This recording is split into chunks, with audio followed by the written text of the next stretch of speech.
ऐसे ही एक बार हमारे हृदय सम्राट सभी गुरुमुखों के अंतर और बाहर रोम रोम में बसने वाले श्री पंचम पातशाही गुरु महाराज जी परमधाम ग्वालियर में विराजमान थे। तो एक लड़की जो कि राहुरी महाराष्ट्र से ग्वालियर में अपनी फूफी के घर आई हुई थी, उसे और उसके परिवार को श्री आनंदपुर के विषय में कुछ भी मालूम नहीं था और ना ही उसने कभी गुरु महाराज जी के दर्शन किए थे। यह उसके जीवन में एक स्वर्णिम अवसर था जब वह अपनी फूफी के साथ परमधाम में श्री दर्शनों के लिए गई। वहां संगतों की बहुत ही भीड़ थी। उसकी फूफी यह सोचकर हैरान थी कि आज तक कभी उसके साथ श्री वचन नहीं हुए हैं, परंतु ज्यों ही उसने आगे जाकर मत्था टेका तो श्री गुरु महाराज जी ने वचन फरमाए कि महात्मा जी, इस भक्तानी के साथ जो लड़की है उसको तो हमने कुछ देना है। अब महात्मा जी ने समझा कि महाप्रभु अभी कोई विशेष उपहार या प्रसाद देने के लिए फरमा रहे हैं। उन्होंने श्री चरणों में विनय की कि उसे गुलदस्ता या कोई अन्य प्रसाद दे दे। श्री गुरु महाराज जी ने फरमाया कि महात्मा जी, यह प्रसाद अभी नहीं देना है, कुछ समय बाद हमें इनके घर में जाना है और वहीं इनका कोई पुराना हिसाब किताब चुकाना है। भक्तानी ने विनय की, प्रभु, यह तो मेरी भतीजी हैं और राहुरी से आई हैं। इनके घर में किसी को भी श्री आनंदपुर दरबार के बारे में जानकारी नहीं है। तब श्री वचन हुए कि हम सब जानते हैं, समय आने पर तुम्हें भी पता चल जाएगा। महात्मा जी, इसके घर का पता नोट करो। तब उस लड़की ने घर में आकर अपनी फूफी से कहा कि हमारे घर में तो सब सत्यनारायण की पूजा करते हैं, इन्हें तो कोई नहीं जानता और ना ही मानता है। हमारे परिवार वाले इन्हें भगवान रूप में स्वीकार नहीं करेंगे, इसीलिए इससे पहले कि कोई अवज्ञा हो उन्हें जाकर कह दो कि वे हमारे घर में ना आए। तब उनकी फूफी ने लड़की की घबराहट को दूर करने के लिए उससे कहा, घबरा मत, महापुरुषों की हर कार्रवाई में जीव का कल्याण ही होता है। समय बीतता गया, 2 साल हो गए इस बात को। एक बार सदगुरुदेव महाराज जी कार के द्वारा श्री आनंदपुर से प्रयागधाम की ओर जा रहे थे। साथ में 2 पिकअप भी थी। उसमें कुछ गुरुमुखों को भी जाने का सौभाग्य प्राप्त हुआ। रास्ते में येवला आया और यहीं पर श्री आनंदपुर धाम का बहुत बड़ा आश्रम है जो कि निजधाम के नाम से जाना जाता है। येवला से अहमदनगर के रास्ते में महाप्रभु जी ने एक स्थान की ओर संकेत करके पिकअप के ड्राइवर को फरमाया कि आप अभी यहीं पर रुकिए, हम थोड़ी देर में आते हैं। मई मास की कड़कती धूप मानो अंगारे बरसा रही थी। महापुरुष किस प्रकार से अपने तन पर अनेकों ही कष्ट उठाकर अपने द्वारा किए हुए वचनों को निभाते हैं, यह तो तभी पता चला जब श्री कार लौट कर आई और साथ में दूसरी पिकअप जो कि मशीनरी में खराबी आने के कारण काफी पीछे रह गई थी और उसका ड्राइवर मरम्मत करवा रहा था। श्री महाप्रभु जी ने उसको अपनी कार के पीछे आने का संकेत किया। श्री कार काफी सफर तय करके राहुरी में जो लड़की ग्वालियर में गई थी उसके घर आगे जाकर रुक गई। उस दिन पूर्णिमा थी। उस लड़की और उसकी माता ने व्रत रखा हुआ था। वह सत्यनारायण जी की पूजा करके अभी कमरे से बाहर निकली ही थी। निराश, उदास, ठंडी आहें भरती हुई, ऐसा लग रहा था मानो गहरी सोच में डूबी हुई थी। कारण ये था कि उस लड़की के पिता की एक शुगर मिल थी और उसी शुगर मिल की उस दिन नीलामी होनी थी। किसी ने धोखा देकर उनसे उनकी मिल को हड़पना चाहा था। अब वहां पर सब कागजात तैयार हो चुके थे। इसके मन में एक ही आशंका थी, एक ही वेदना थी कि बस कुछ ही पलों में हम कंगाल हो जाएंगे। प्रेमियों, महापुरुषों की एक ही दृष्टि और उनके वचन एक क्षण में क्या से क्या कर देते हैं, यह कोई नहीं जान सकता। महापुरुष तो अकारण ही कृपा दृष्टि कर कदम कदम पर ऐसी मनोरम लीला रचाते हैं कि कैसे भगवान अपने भक्तों की संभाल करते हैं, उन्हें सतपथ दर्शाकर यथार्थ का बोध करवाते हैं। श्री गुरु महाराज जी ने कार से निकलकर उनके घर में प्रवेश किया। लड़की ने उन्हें देखा। श्री गुरु महाराज जी को देखते ही वह अपनी माँ से कहने लगी, माँ, यही वे ग्वालियर वाले गुरुजी हैं। वह अंदर गई और एक गिलास में पानी भरकर ले आई। उसने अभी विराजमान होने के लिए विनय भी नहीं की थी कि श्री महाप्रभु जी ने फरमाया कि हमें जल्दी ही वहां ले चलो जहां तुम्हारे पिताजी गए हैं। वहीं हमारा जरूरी काम है जिसे हमें जल्दी और अवश्य ही पूरा करना है। बिना कुछ कहे वह लड़की श्री महाप्रभु जी के साथ चल दी। उनके घर से वह मील कुछ ही दूरी पर थी। जब श्री गुरु महाराज जी इस मील में पहुंचे तो उस लड़की के पिता ने अपनी बेटी से कहा कि इन संतों को यहाँ क्यों ले आई हो? अब हमारे पास इनको देने के लिए बचा ही क्या है? हमें भी यहाँ से खाली हाथ ही जाना है। मुस्कुराते हुए महाप्रभु जी ने वचन फरमाए, भक्त जी घबराते क्यों हो? हम आपसे कुछ लेने के लिए नहीं बल्कि कुछ देने के लिए आए हैं। यह सब कुछ तुम्हारा ही तो है। मील का मालिक खाली हाथ कैसे लौटेगा? असमंजस में उसका दिमाग इन रहस्य भरे वचनों को समझ न सका। तब श्री गुरु महाराज जी ने उसके सब कागजों पर उसे दिखाया कि यह देखो, तुमने स्वयं ही तो जितना उधार लिया था, जितना कर्ज था, उसे चुकाकर हस्ताक्षर किए हैं। अब जो नीलामी करवा रहा था, साथ में जितने भी मील के कर्मचारी खड़े थे, यह सब देखकर हैरान हो गए कि अभी कुछ दिनों पहले तो इन कागजों की रूपरेखा कुछ और ही थी। अभी अभी ये रूपरेखा अचानक बदल कैसे गई? सभी कागज पत्र उलट पुलट कर देखे, कोई ऐसा कागज नहीं निकला जिस पर उसका कर्जा बकाया लिखा हो।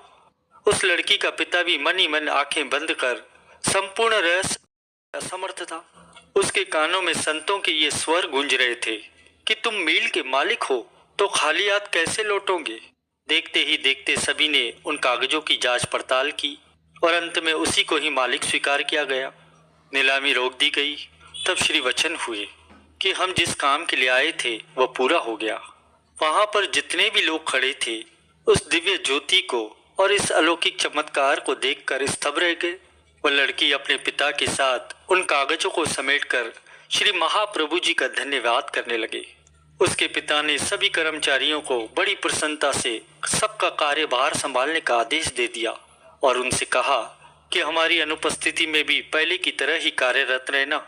श्री गुरु महाराज जी वहां से चलकर सीधा अपनी कार में आकर विराजमान हो गए और साथ में आई हुई पिकअप को भी साथ चलने का आदेश दे दिया और रास्ते में जो पिकअप खड़ी थी, जो मरम्मत करवा रही थी, उसे भी साथ चलने की आज्ञा फरमाई। तो उस पिकअप में जो गुरमुख जन बैठे थे वे सारे के सारे हैरान थे कि इस जुलस्ती गर्मी में श्री गुरु महाराज जी 2 घंटे कहाँ गए थे? किस प्रेमी ने श्री गुरु महाराज जी को इतना विवश कर दिया? जब सभी लोग अहमदनगर में पहुंचे तब दूसरी पिकअप के ड्राइवर ने सबको बताया कि कैसे श्री गुरु महाराज जी राहुरी में एक घर को कृतार्थ करते हुए और अपने श्री चरणों से चलते हुए उनकी शुगर मिल में गए। महापुरुषों के इन गुड़ रहस्यों को कौन जान सकता है? इधर वह लड़की और उसका पिता जब खुशी खुशी अपने घर में आए तो परिवार वालों ने उनके खिले चेहरे देखकर हैरान रह गए। लड़की के पिता ने घर में आकर पूछा कि आज तो पूर्णिमा है, क्या पूजा पाठ कर लिया है? सबने खाना खा लिया है? यदि नहीं तो जल्दी करो, खाना खाओ, शुगर मिल हमारे ही पास है। और हाँ, जो गुरुजी आए थे मील में, उन्होंने मुझे भक्त जी कहा और जिस कार्य की मुझे आशा नहीं थी उस सब कार्य को पूर्ण करते हुए वे जल्दी से वहां से चले गए हैं। भक्त जी की बात सुनकर एक पल तो पूरा परिवार ही हक्का बक्का रह गया। उन्हें अपने कानों पर विश्वास ही नहीं हो रहा था। भक्तानी कहने लगी, बाकी की बातें तो हम बाद में पूछेंगे, पहले आप तो खाना खा लो। तब भक्त जी ने उत्तर दिया, अब बस आप खाना खा लो, मैं अपना आगे का प्रोग्राम बतलाता हूँ। उसके मन में श्री गुरु महाराज जी के प्रति अतुलनीय श्रद्धा और विश्वास के दीप जग रहे थे, मानो उसके पूर्व जन्मों के संस्कारों ने पलटा खाया है। मन ही मन वो सोचने लगा कि ओहो, मैं उन महापुरुषों के दिव्य मुस्कान को भी न समझ सका। उन्होंने आते ही मुझे भक्त जी कहकर पुकारा, कितने बड़े भंवर से एक पल में ही बाहर कर दिया, मेरा इतना बड़ा कार्य किया। मैं उनको धन्यवाद का एक शब्द तक न कह सका। कहने लगा कि मैंने तो ये ठान लिया है कि जब तक तेजो में उन महापुरुषों से भेंट न होगी तब तक खाना नहीं खाऊंगा। वह उसी समय अपनी लड़की को साथ लिए ग्वालियर की ओर चल दिया।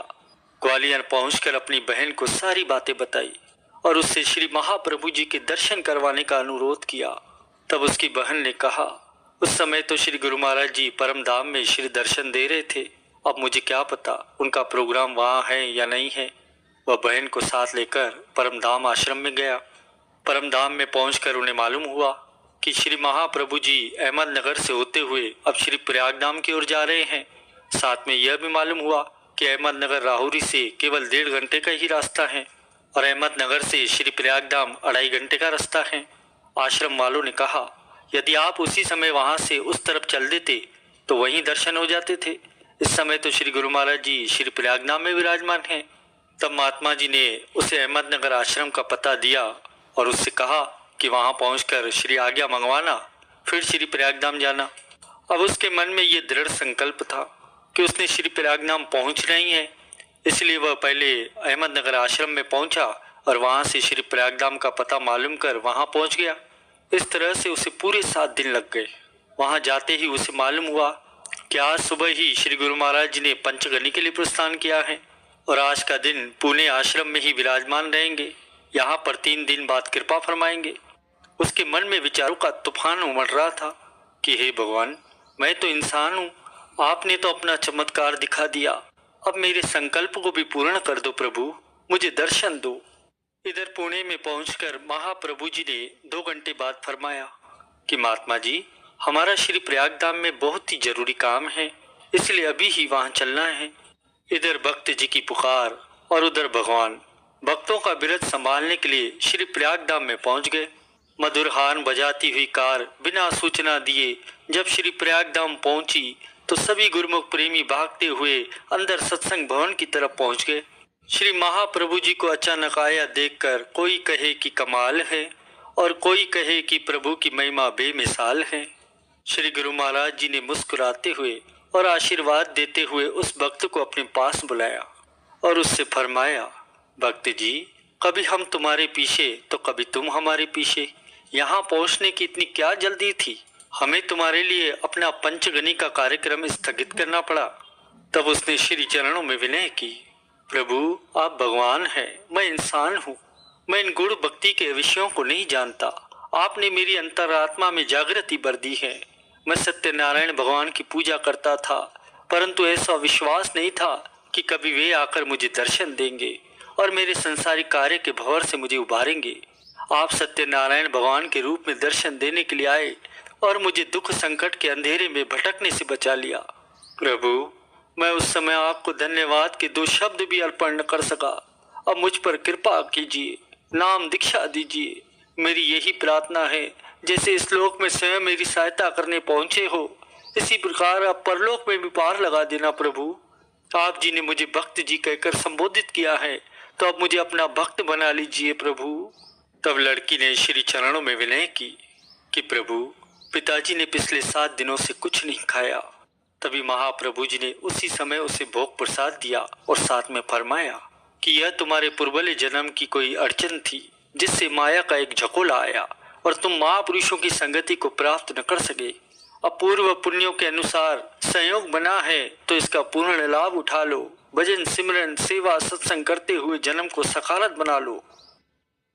Thank you so much. Video like करना, सब्सक्राइब